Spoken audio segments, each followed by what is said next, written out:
Gözlerimde bin bir ümit, bakıyorum uzaklara. Sanki bana koşuyorsun, dalıyorum hayallere.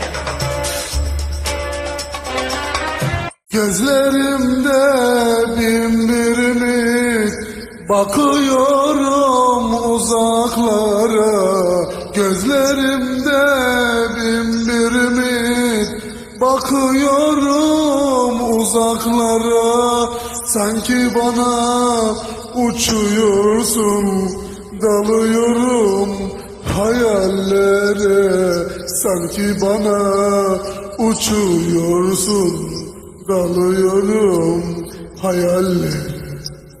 Nerede bahçeler, nerede sahiller, hani buluşmalar, nerede yeminler?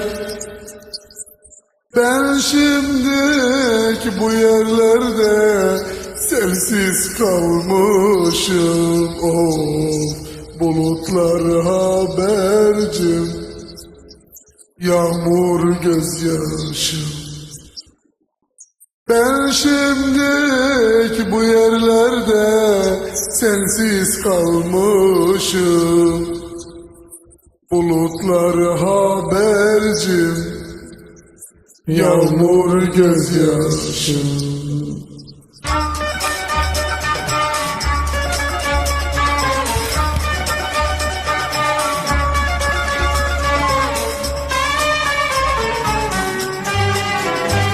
Afiyet olsun Yalçın Bey.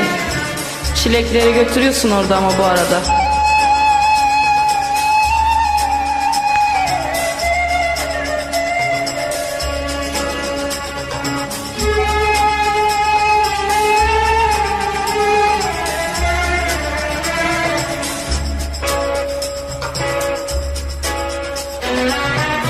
Duyuramam feryadımı vefasız sevgiliye.